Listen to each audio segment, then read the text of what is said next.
tetangga atau siapapun itu pernah cerita orangnya, datangi itu orang bersangkutan, minta maaf dan ya kembali kita putihkan, yaitu. Ya, terima kasih. Oke.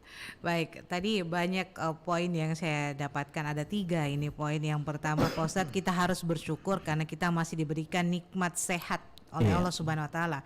Banyak saudara-saudara kita yang masih ingin merasakan Ramadan tahun ini, tapi apa daya ceritanya berbeda ya Pak Ustadz ya. Sudah lebih duluan dipanggil oleh Allah Subhanahu wa taala. Kemudian muhasabah yang selanjutnya adalah bagaimana kita selalu senantiasa mengingat, mengukur diri kita sendiri untuk berbuat kebaikan Pak Ustadz ya. Dan yang ketiga tadi poinnya juga yang kami tangkap adalah bagaimana kita memuliakan bulan suci Ramadan ini dengan memaksimalkan bertakwa kepada Allah untuk memperbanyak amalan kita, mendapatkan rahmat, apalagi di 10 akhir terakhir ini.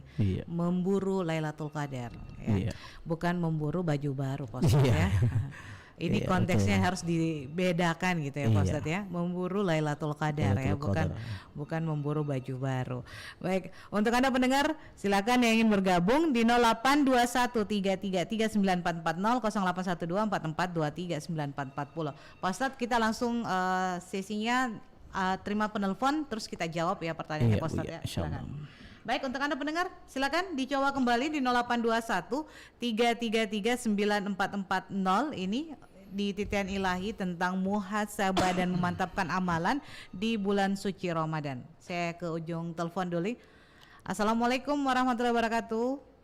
Titian ilahi ya. Assalamualaikum warahmatullahi wabarakatuh. Ya, dengan siapa ini Pak? Dari Abdullah Sewang Mbak Imi. Oh, Pak Abdullah Sewang. Silakan Pak Abdullah Sewang, apa pertanyaan ini Pak Abdullah Sewang? Iya, ini kan bulan terpilih di bulan Ramadan. Ya. Lebih baik daripada 1000 bulan yang lain. Kenapa mesti ada dikatakan ada bulan yang bisa melepaskan dosa daripada bulan Ramadan ini? Saya minta penjelasannya Ustaz ini. Baik, terima kasih Pak Abdullah. Waalaikumsalam warahmatullahi wabarakatuh. Kita sering mendengar Pak Ustadz, bulan Ramadan bulan 1000 bulan, bulan yang paling baik di sepanjang bulan yang ada di muka bumi ini. Nah, kenapa bulan Ramadan dijadikan bulan yang penuh maghfirah, pengampunan atas dosa kita? Nah, silakan Pak Ustadz langsung dijawab dulu. Terima kasih Ibu. Jelas sekali di dalam Al-Quran, jelas sekali dalam hadis Nabi Muhammad SAW, "Man shoma Ramadan imanan wa ihtisaban, ghufira lahu ma taqaddama min zambi." Man qama Ramadan imanan wa ihtisaban, ghufira lahu ma taqaddama min zambi. Barang siapa yang berpuasa pada bulan suci Ramadan dengan iman dan berharap pahala dari Allah, maka akan dosa-dosanya yang lalu akan diampuni Allah. Begitupun juga barang siapa yang qamah berdiri untuk melaksanakan sholat, yakni yang dimaksud itu adalah sholat tarawih dan qiyamul lail, imanan wa ihtisaban, dengan iman dan berharap pahala dari Allah, maka insyaallah dosa-dosanya yang telah lalu diampuni oleh Allah Subhanahu wa taala. Kembali ke pertanyaannya tadi, kenapa ada kemuliaan tersendiri di bulan suci Ramadan? Itu dihapuskan dosa-dosa. Kenapa tidak di bulan yang lain? Sebenarnya di bulan-bulan lain juga pun ada juga penghapusan dosa. Tapi terkhusus di bulan suci Ramadan, di situ adalah bulan kemuliaan, di mana jelas sekali di bulan Ramadan itu diturunkan Al-Qur'an, tepat juga di Lailatul Qadar, tepat di malam Lailatul Qadar turunnya Al-Qur'an, awalnya itu di Lauhul Mahfuz, kemudian dikumpulkan di Baitul Izzah, lalu kemudian diturunkan secara beransur-ansur lewat malaikat Jibril kepada Rasulullah Muhammad SAW, itu tepat 17 Ramadan, yaitu yang jumhur ulama. Sehingga inilah yang menjadi keutamaan tersendiri, salah satunya keutamaan tersendiri, bagaimana di bulan Ramadan itu betul-betul sangat mulia karena perintah, jelas sekali Al-Qur'an turun, itu perintah di situ. Ketika kita diturunkan Lailatul Qadar, maka insyaallah dosa-dosa yang telah lalu itu yang akan diampunkan oleh Allah Subhanahu wa taala. Bayangkan, coba kita bayangkan itu, kalau kita bayangkan kembali, kita flashback kembali di masa lalu, begitu banyaknya dosa yang pernah kita lakukan di dunia ini. Allah hapuskan itu semua dosa-dosa yang pernah kita lakukan kalau memang maksimal ibadah yang kita laksanakan di bulan suci Ramadan ini. Makanya jangan sia-siakan waktu yang ada selagi Allah masih memberikan kita kesempatan di dunia ini. Saya teringat kasihan dengan ini waktu saya ceramah takziah di daerah Sudiang, Iya. 1 minggu sebelum masuk bulan suci Ramadan, Iya. begitu saya ceramah takziah di dekat rumahnya, beliau hadir pas di depan saya. Begitu selesai ceramah takziah, beliau sempat menghampiri, beliau sampaikan, Ustadz, ini rindu kamu bertemu bulan Ramadan. Saya sudah bergembira ini untuk bertemu bulan Ramadan. Saya sudah kumpulkan saya punya keluarga, saudara-saudara. Pokoknya siap bertomak ini untuk bertemu bulan Ramadan. Tapi Iya. ternyata di pertengahan bulan suci Ramadan Allah panggil lebih dahulu. Nah, maka tentu insya Allah nilai pahala Ramadan itu sudah didapatkan. Ya, jadi Walaupun hanya berupa niat itu Pak Ustadz, iya, tapi kita sudah dapat sudah dapat pahala. luar biasa Bayangkan, bulan Ramadan ini. baru saja berniat di dalam hati sudah Iya. dicatat di 1 poin pahala. Apalagi kita lakukan. Ya, Allahu Masya Allah. Akbar. Oke, baik Pak Ustadz, bagaimana kalau kita misalnya seperti ini tindakannya Pak Ustadz? Kita bertobat bulan ini, tahun Iya. ini ceritanya 2022. Iya. Tapi tahun 2023 kita berbuat lagi sesuatu, Iya. berbuat sebuah kesalahan lagi. Iya. Jadi terus kita bilang mau gak bertobat lagi deh di tahun 2024 lagi gitu.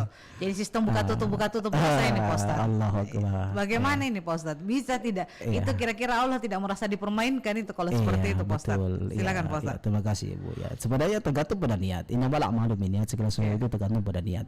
Jadi kalau ada orang dia bilang begini, bertobat pada sekarang. Iya. Tapi nanti bisa jadi bertobat lagi. Itu lain ceritanya tuh. Nah, itu memang mempermainkan itu. Beda kalau namanya saat ini saya bertobat. Iya. Saya bertobat kepada Allah. Saya betul-betul dekat dengan Allah. Namanya manusia biasa. Al-insanu ma khalul khata' wa nisyan. Manusia tempatnya khilaf dan lupa. Jadi memang manusia tempatnya di situ. Kadang-kadang kita salah, kadang-kadang kita khilaf. Namanya iman itu yazidu wa yanqus. Iman itu kadang bertambah, kadang juga berkurang. Tapi semakin kuat keiman, tak semakin kuat juga godaannya. Jadi artinya kalau kita betul-betul sudah bersungguh-sungguh kepada Allah, kita bertobat kepada Allah, maka insya Allah dosa-dosa itu yang insya Allah diampunkan oleh Allah Subhanahu Wa Taala. Kalaupun misalnya kita sudah berusaha, namanya juga manusia biasa. Iya. Kadang-kadang kita salah. Makanya ada sholat 5 waktu ini yang mengingatkan kita. Sholat 5 waktu ini mengingatkan kepada kita untuk anil-fahsya'i wal munkar, ya, mencegah dari perbuatan keji dan munkar. Ya, oke. Baik, ini ada lagi pendengar tadi yang ingin bergabung Pak Ustadz di 0821 333 9440. Silakan pendengar. Assalamualaikum warahmatullahi wabarakatuh. Titan ilahi. Waalaikumsalam warahmatullahi wabarakatuh. Dengan siapa di mana ini Pak? Saya ini Mustaham di Cendana Baru. Mustaham di Cendrana Baru. Oke. Assalamualaikum Pak Ustaz. Waalaikumsalam Bapak, sehat-sehat juga Pak. Ya Alhamdulillah. Alhamdulillah ya Allah. Silakan Saya pertanyaan mau tak tanyakan Pak ini, Ustadz? Pak Ustaz. Iya. Bagaimana itu orang pemberi fidyah kalau misalnya orang yang diberi fidyah itu tidak berpuasa juga? Iya. Saya tanyakan Pak Ustaz. Fidyah di, bukan zakat di. Fidyah ini kita bilang di.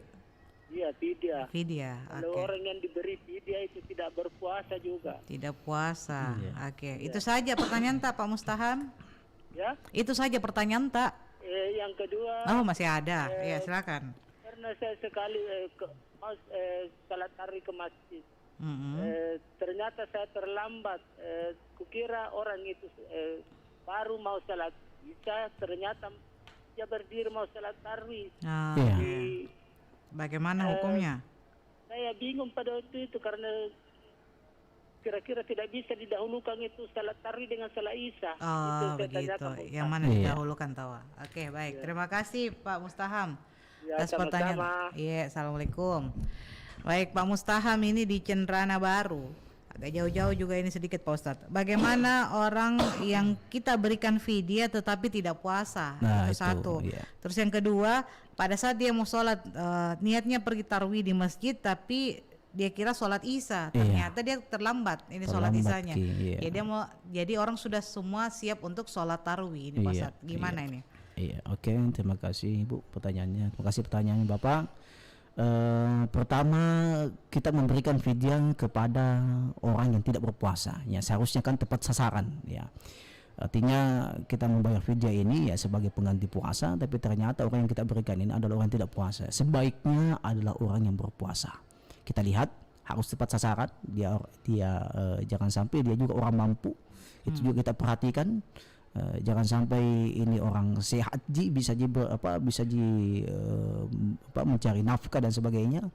Ini kita perhatikan orang yang diberi fidya itu adalah memang orang yang tepat sasaran. Artinya orang yang tidak mampu untuk bekerja, sulit untuk makan.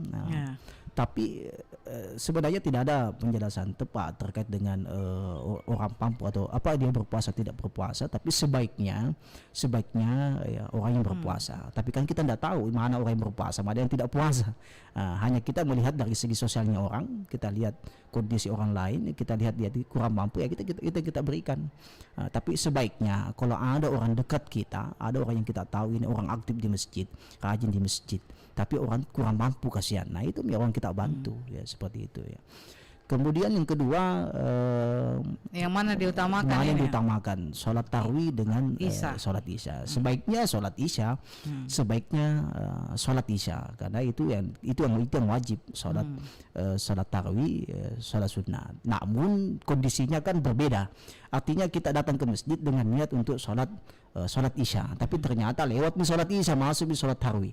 Nah kita berusaha juga untuk bisa dapatkan ini berjamaah sholat tarawih. Kalau memang kondisinya seperti itu tidak apa-apa, ikut saja sholat tarawih, selesai 8 rakaat ataupun 20 rakaat ya insyaallah kita sholat isya. Karena kalau jangan sampai kita ambil di tempat lain di mana kita mau sholat, tidak mungkin kita sholat sendiri sedangkan orang sholat berjamaah sholat tarawih di masjid. Ya seperti itu. Jadi nggak apa-apa kita ikuti dulu sholat tarawih, Pak Ustadz. Nanti selesai sholat tarawih baru kita ikut kita sholat isya sendiri ya. Baru nanti ditutup dengan sholat witir Tapi sebaiknya begini, artinya kalau kita melihat artinya tadi itu kan dalam keadaan darurat. Sebaiknya kita melihat waktu. Kalau kita kan sudah tahu kalau jam sekian ini sudah selesai sholat isya. Nah kalau kondisinya seperti itu usahakan sholat dulu, sholat isya di rumah, baru ke masjid ikut sholat tarawih. Ya seperti itu. Baik. Terima kasih. Baik, silakan untuk Anda pendengar yang ingin bergabung, kami ajak Anda lagi di 0821339440. Oke, terputus. Silakan dicoba pendengar di 0821339440. Pak Ustadz, ini kan di bulan suci Ramadan. Biasanya ini ada orang juga yang tipis-tipis pamernya, Pak Ustadz. Tipis. Kenapa saya bilang tipis-tipis pamernya? Sebenarnya niatnya tidak mau dipamer, tapi biar bagaimana mau ditahu ini bilang dia menyumbang di masjid.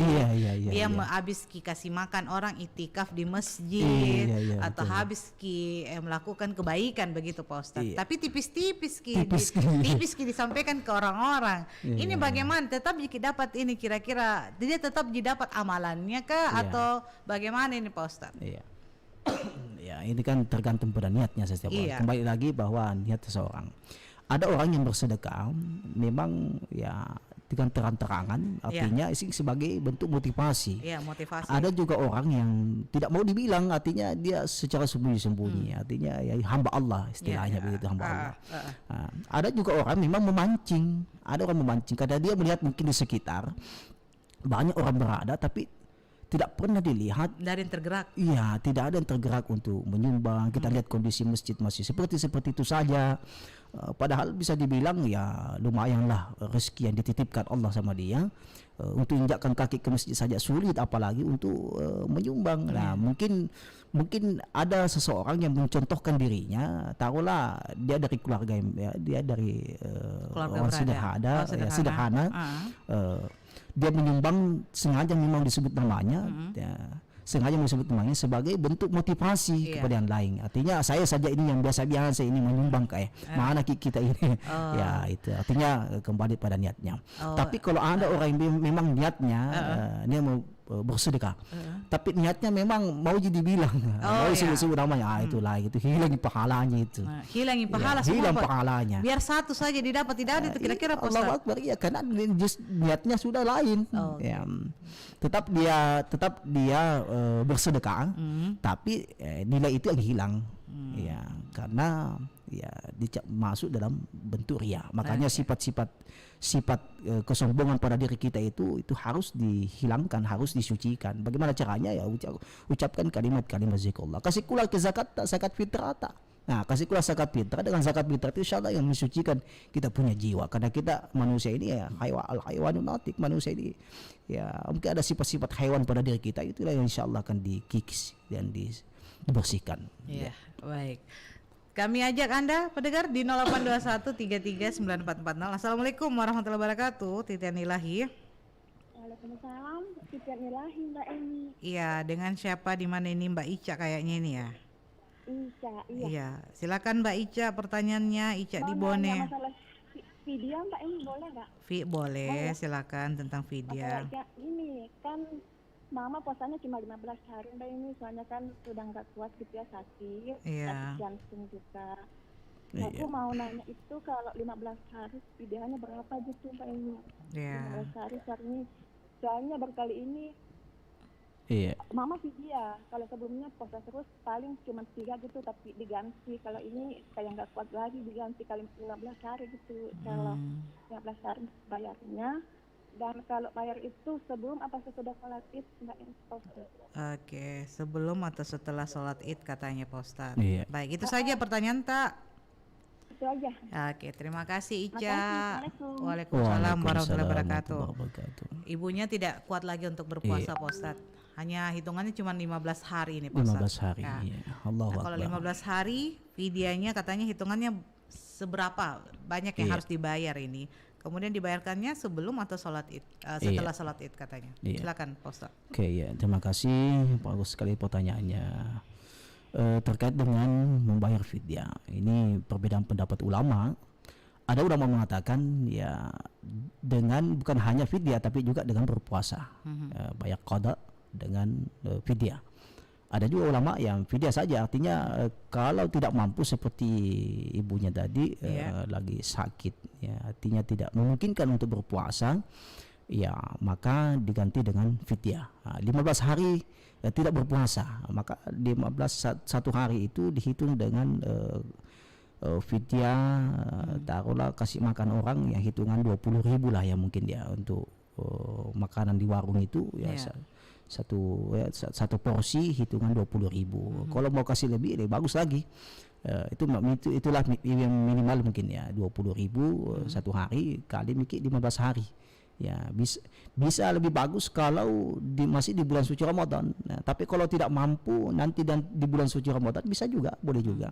Tidak ada ketentuan mesti sebelum sholat Id ataupun ya artinya sesuai kemampuan. Tidak bisa juga dipaksakan. Kalau misalnya memang kita tidak mampu untuk berpuasa, tidak ada juga uang untuk harus membayar fidyah. Artinya nanti betul-betul mampu. Tapi kalau mampu sebaiknya dibayar mebami. Ya fidyahnya. Karena kita tidak tahu, jangan sampai besok-besok tiba-tiba panggil ke Allah kan kita tidak tahu. Kita hidup. Kita tidak tahu kita punya ajal ini dalam keadaan sehat. Ada orang sehat tiba-tiba Allah panggil. Ya Allah. Tapi mudah-mudahan ibunya sehat walafiat, cepat diangkat penyakitnya dan insyaallah kembali beraktivitas seperti sedia kala. Amin ya rabbal alamin. Insyaallah ya Allah. Baik, Pak Ustadz. Jadi fidyah ini boleh dibayarkan juga setelah Lebaran gitu ya Pak Ustadz. Iya. Semampunya kita saja. Semampunya, iya. Terus Pak Ustadz, kalau misalnya ini kan halangannya, saya tahun kemarin halangannya karena melahirkan gitu Pak Ustadz. Iya. Apakah saya masih mampu untuk berpuasa lagi pastinya? Iya. Ini saya harus bayar tidak 20 hari puasa saya yang saya sudah bayarkan fidyahnya ke tahun lalu. Iya. Kemudian saya harus bayar tidak puasa saya yang kala itu Pak Ustadz? Iya. Selama 20 hari. 20 hari. Iya.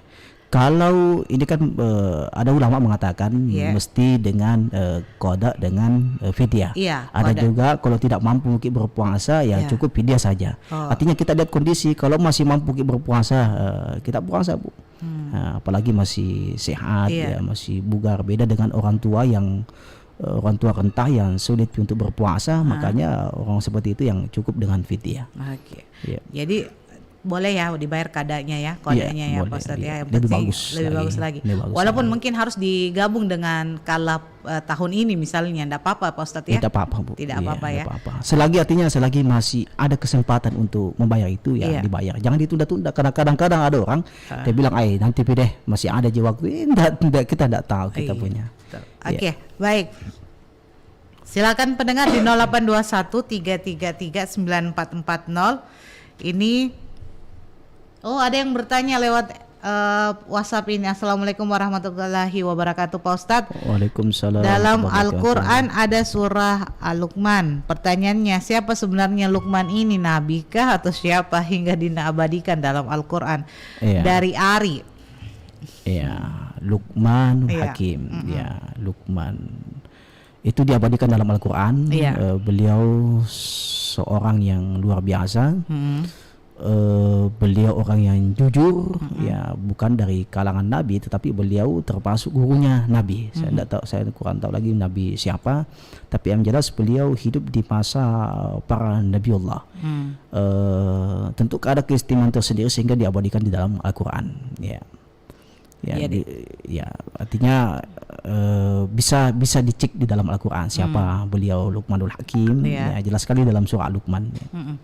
Oke, Pak Ustadz, ini banyak yang menyapa Pak Ustadz dari Samata Residen. Kayaknya nih Pak Ustadz warga di sana nih. Samata Ada, Residen. iya, ada warga Samata, jamaah Masjid Haji Abdul Latif Allahu dan Akbar. Sandrita lagi pantau ke ini di YouTube. Oh, tahu Pak Ustadz. Insya Allah. Mantap Banyak memang. sekali nih yang pengagum tak ini Pak Ustadz.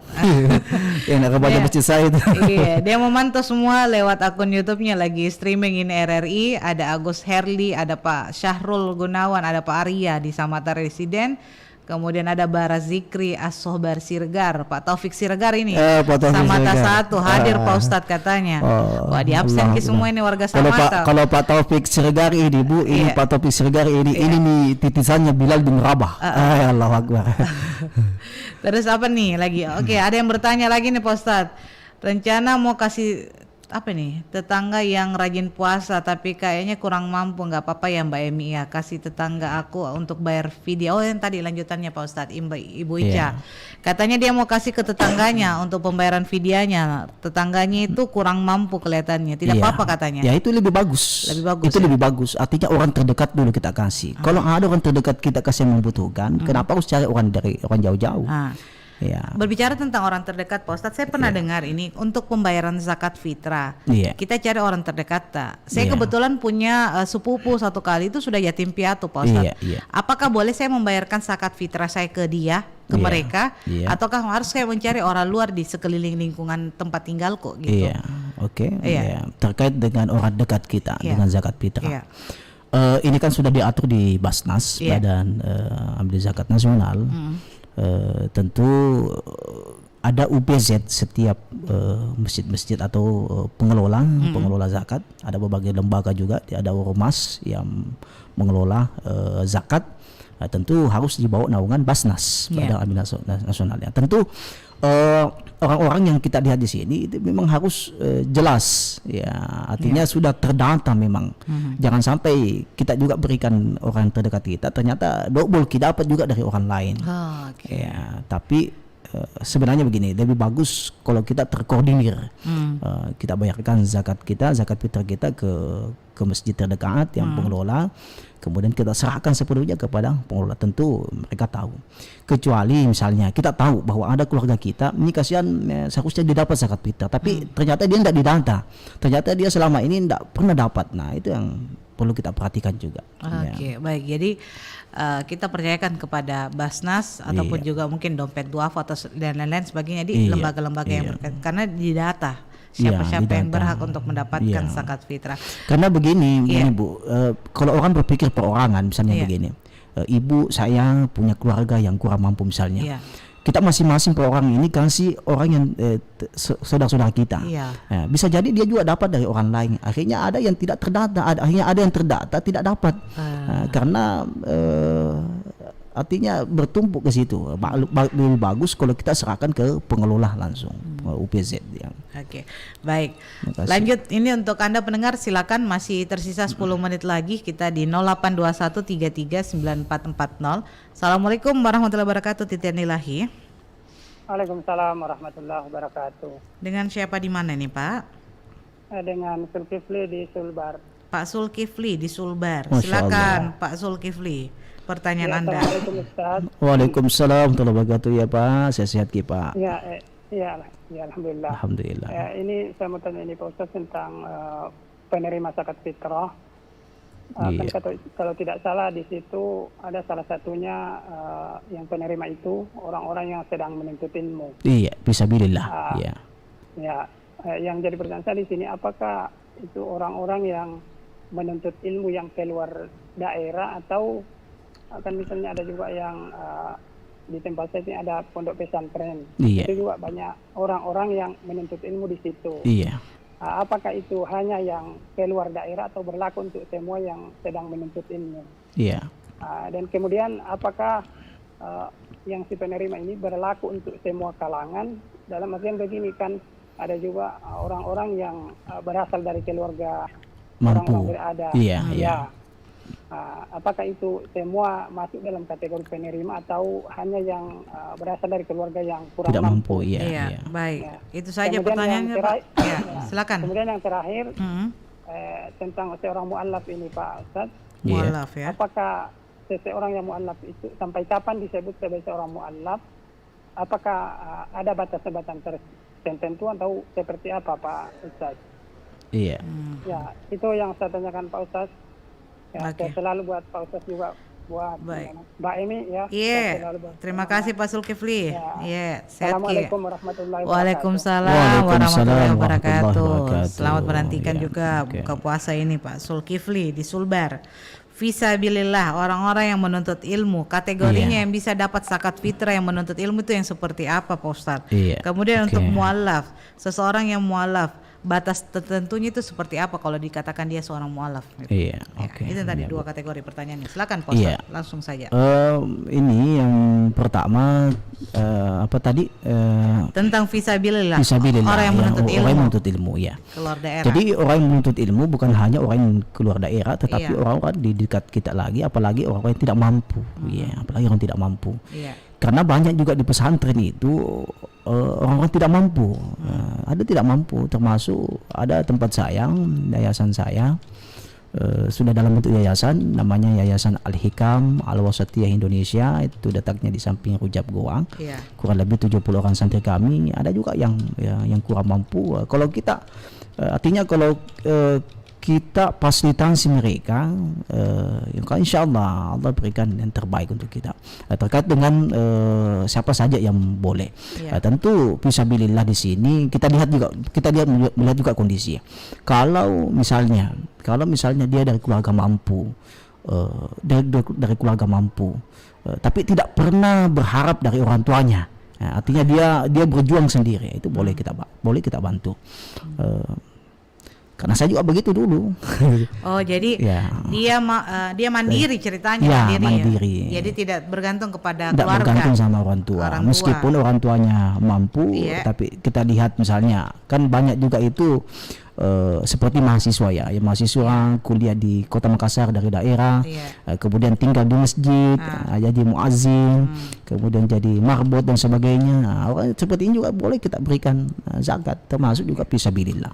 Oke. Iya, artinya kita mampu melihat kondisi, ya seperti itu. Dan itu yang mendatanya kan nanti ada badan khusus ya Pak Ustadz Iya. ya, yang Iya. untuk mendata fisabilillah yang kategorinya ini. Iya. Entah itu dia yang menuntut ilmunya keluar daerah ataukah yang di dalam daerah Di kita dalam daerah, sendiri. iya.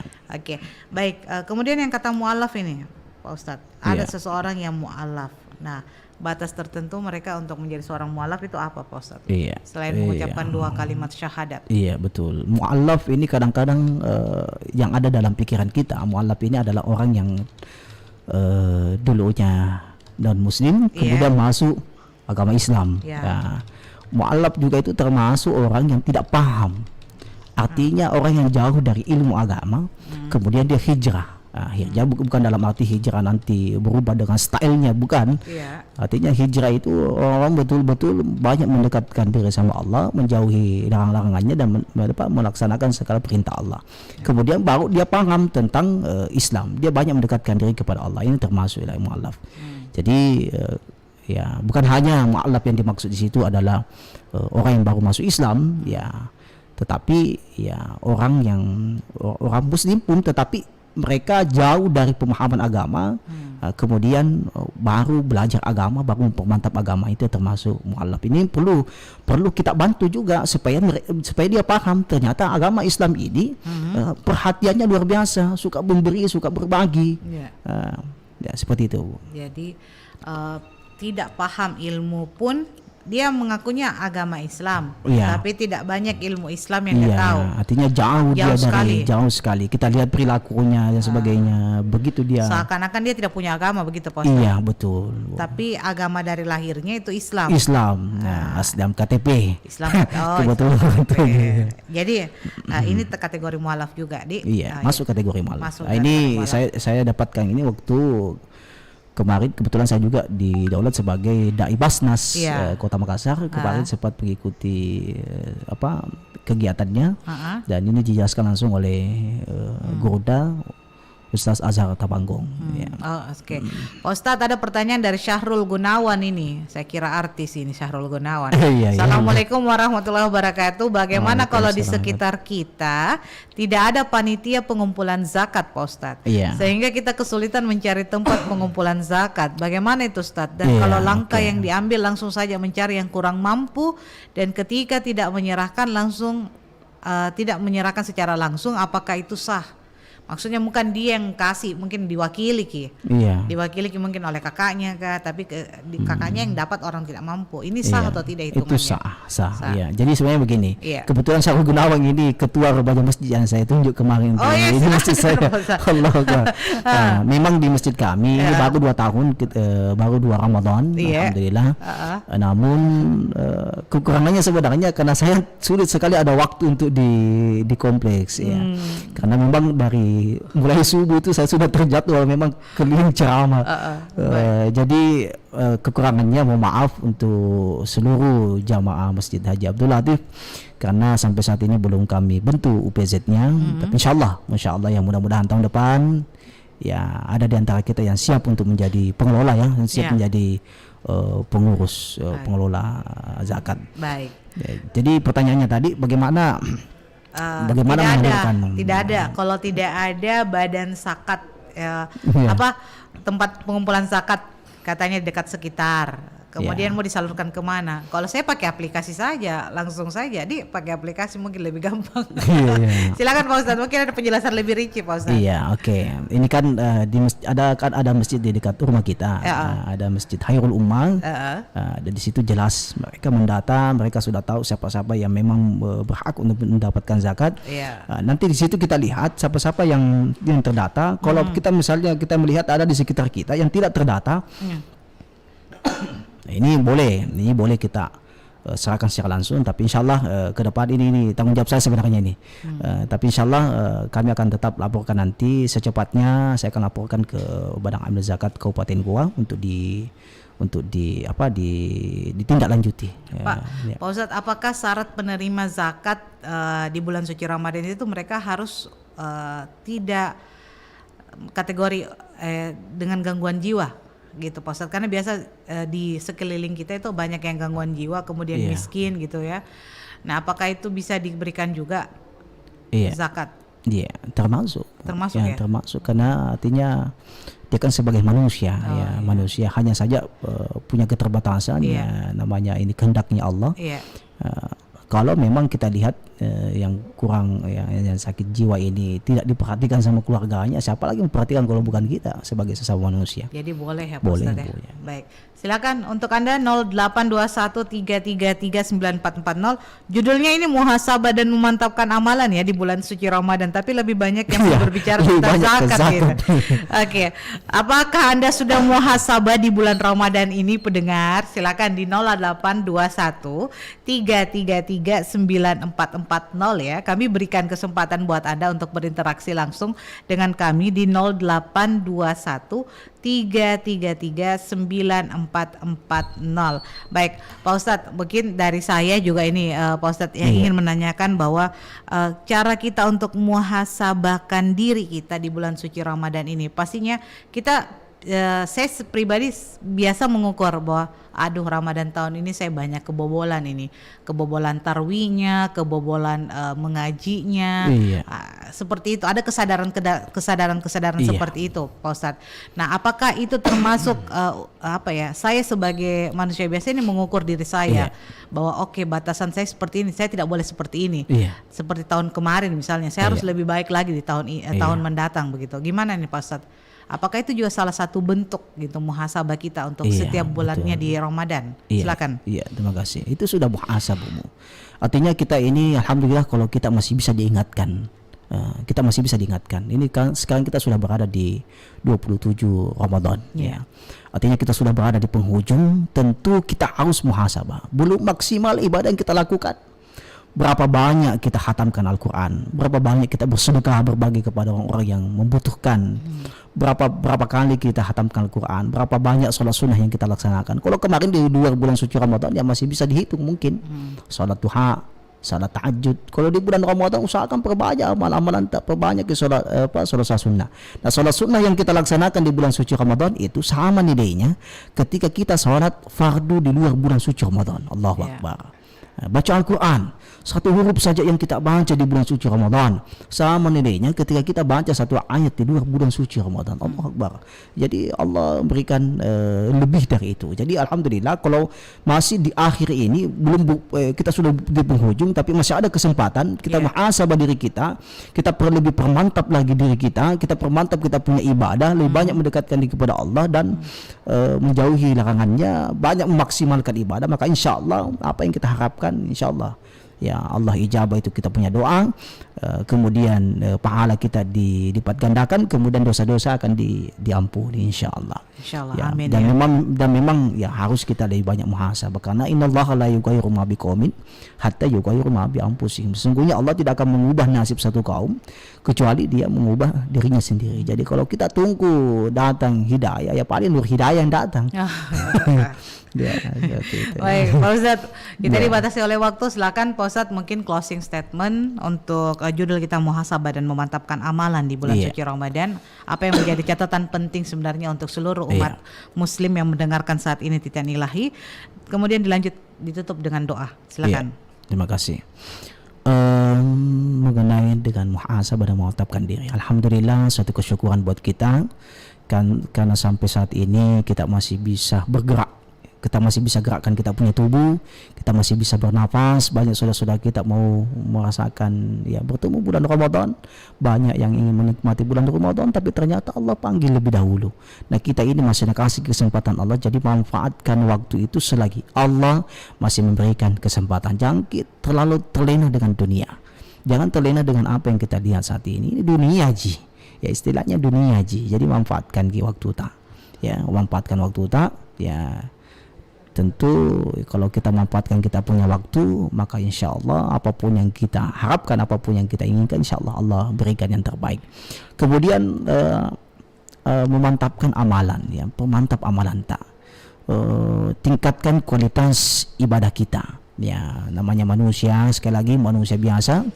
Ya, manusia biasa tempatnya salah dan dosa, tetapi kalau kita masih menyadari diri kita, makanya kadang-kadang kita dengarkan ceramah.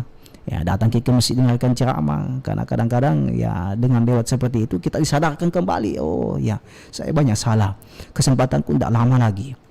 Nah, jadi permantap kita punya amalan ya. Untuk menjadi orang soleh itu sulit ya, sulit untuk menjadi orang yang soleh-soleha. Tapi lebih sulit lagi kalau tidak jadi orang soleh dan soleha. Karena dua jitu, kalau bukan anak soleh, anak salah. Jadi makanya harus jadi anak soleh. Nah, jadi anak soleh. Karena insya Allah kalau kita jadi orang soleh, jadi anak soleh, kita doakan diri kita, ya. Kalau berhasil menjadi anak yang soleh, ketika kita doakan kita punya orang tua, maka insya Allah doa itu diijabah, mustajab, langsung sampai. Tapi kalau tidak berhasil kejadian anak soleh, doakan diri kita saja susah. Apalagi doakan orang tua. Tapi kalau berhasil kejadian anak soleh, insya Allah ketika kita doakan kita punya orang tua, maka doanya langsung sampai lewat perantara malaikat menembus 7 lapis langit. Itu dahsyatnya ketika jadi anak soleh. Jadi saya mengajak kepada saudaraku, adik-adikku dan siapapun itu, jadilah anak soleh, jadilah orang soleh. Baik, silakan Pak Ustadz ditutup. Ya, Doa tutup majelis kita, silakan. Oke, hadirin dan seluruh yang pendengar dimanapun kita berada, kita tutup dengan berdoa kepada Allah. Tapi sebelumnya kita beristighfar dulu. Kita beristighfar kepada Allah. Kalau ada penyakit hati pada diri kita, buat ke jauh-jauh. Kalau ada rasa yang tidak pantas diri kita, buat ke jauh-jauh. Karena kita ini sebagai manusia biasa, tempatnya salah dan khilaf. Kita sebagai manusia biasa tidak pantas dipuji. Kalau ada manusia yang suka dipuji-puji, itu namanya kepuji-puji yang manusia tidak pantas itu. Ya, yang pantas dipuji hanya Allah. Alhamdulillah, segala puji bagi Allah. Ayo kita beristighfar kepada Allah. Astaghfirullahaladzim, astaghfirullahaladzim, astaghfirullahaladzim, alladzi la ilaha illa huwal hayyul qayyum wa atubu ilaih. Ayo kita berdoa kepada Allah. Bismillahirrahmanirrahim. Alhamdulillahirabbil alamin, hamdasy syakirin, hamdan na'imin, hamdan yu'afi ni'mahu wa yukabi mazidah. Ya Rabbana lakal hamdu kama yanbaghi li jalali wajhikal karim wa 'azimi sultanik. Allahumma shalli wa sallim ala sayyidina Muhammadin wa ala alihi wa sahbihi wa sallam. Allahumma ajirna minan nar, Allahumma ajirna minan nar, Allahumma ajirna minan nar. Allahumma inna nas'aluka salamatan fid din wa dunya wal akhirah, wa afiyatan fil jasadi wa siyadatan fil ilm, wa barakatan fil rizqi, wa taubatan qabla al maut, wa rahmatan indal maut, wa maghfiratan ba'dal maut. Allahumma hayyin 'alaina fi zakaratil maut, wa najatan minan nar, wa afwan dal hisab. Allahumma iyyaka na'budu wa iyyaka nasta'in. Ya Allah, hanya kepadamu ya Allah kami menyembah, dan hanya kepadamu ya Allah kami meminta pertolongan. Ya Allah, ampuni dosa-dosa kami ya Allah, ampuni dosa kedua orang tua kami ya Allah, ampuni kami semua ya Allah. Kami manusia biasa, tempatnya salah dan khilaf ya Allah. Tuntun kami ya Allah, tuntun kami ya Allah. Engkau katakan dalam Al-Quran, Udu'uni astajib lakum, berdoalah maka aku akan perkenankan doamu. Ya Allah ya Rahman ya Rahim, Rabbana hablana minas sholihin. Ya Allah, jadikan anak kami sebagai anak yang soleh-soleha, menjadi da'i-da'iyah, menjadi hafiz-hafizah, menjadi alim-alimah, menjadi kebanggaan buat kami, terkhusus buat kedua orang tuanya. Ya Allah ya Rahman ya Rahim, dekatkan apa-apa engkau ridhahi ya Allah, dan jauhkan dari apa-apa engkau tidak ridhahi ya Allah. Tuntun kami ya Allah, tempatkan kami dan jadikan kami orang-orang yang dirindukan syurga. Amin amin ya rabbal alamin. Rabbana zalamna anfusana wa illam taghfir lana wa tarhamna lanakunanna minal khasirin. Allahumma arinal haqqa haqqan warzuqna ittiba'ahu, arinal batila batilan warzuqna ijtinaba.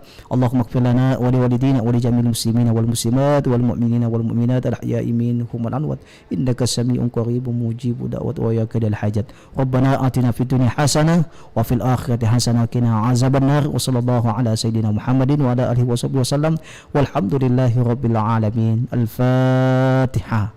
A'udzu billahi minasyaitonir rajim. Amin amin ya rabbal alamin. Akhirul kalam, wallahul musta'an wa la tiklan, wallahul muwafiq ila aqwamit thariq. Wassalamualaikum warahmatullahi wabarakatuh. Waalaikumsalam warahmatullahi wabarakatuh. Terima kasih Ustadz Syahri Wijaya SHMH sudah bersama dengan kami dalam Titian Ilahi episode 1075.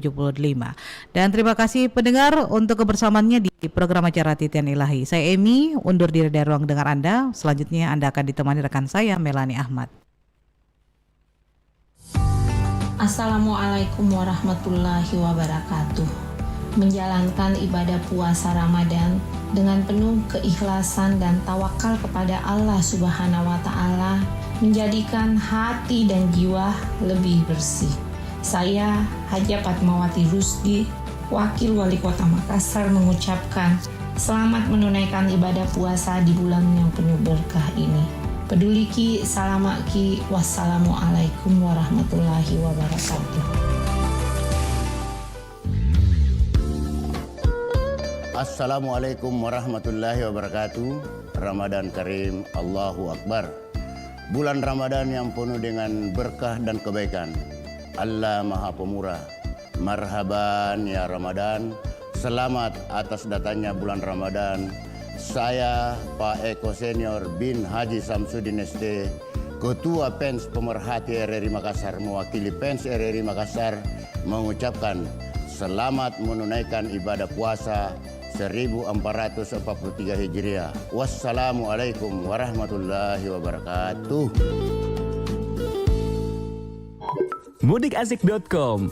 Tinggal klik, dapatkan informasi seputar perjalanan mudik, layanan siaran RRI terdekat, pos kesehatan, tempat istirahat, link sosmed RRI untuk berbagi informasi, dan peta petunjuk mudik 2022.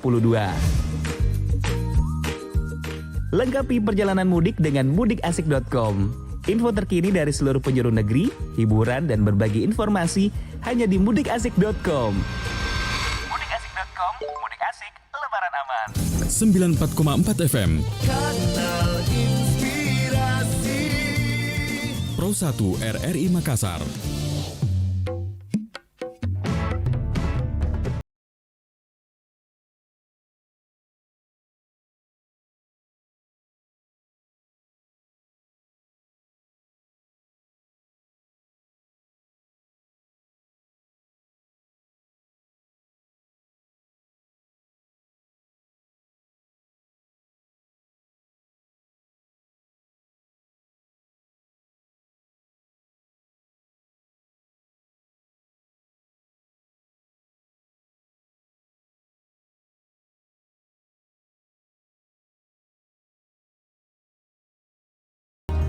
Serba-serbi Ramadan 1443 Hijriah.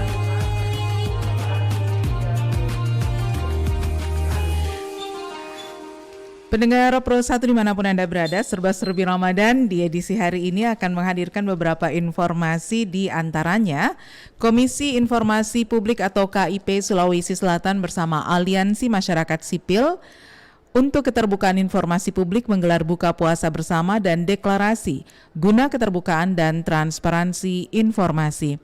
Gubernur Sulawesi Selatan dalam sambutannya yang dibacakan oleh Kadis Infokom Sulawesi Selatan Hamson Padolo menyatakan dukungan sepenuhnya untuk keterbukaan informasi ke publik. Informasi bisa diakses melalui web resmi pemerintah Provinsi Sulawesi Selatan atau dengan mendownload aplikasi Baruga Sulsel di Play Store. Adapun beberapa organisasi yang ikut dalam deklarasi tersebut diantaranya LBH Makassar, Yasmip Sulawesi, ICJ Makassar, Fik Ornop, Jurnal Selebes, Jadi Sulsel, Dewi Keadilan, Koalisi Perempuan Sulawesi Selatan, Forum Barani, Yayasan Perdik, Masika Ichmi Orwil Sulsel, LSKP dan Alwari Makassar.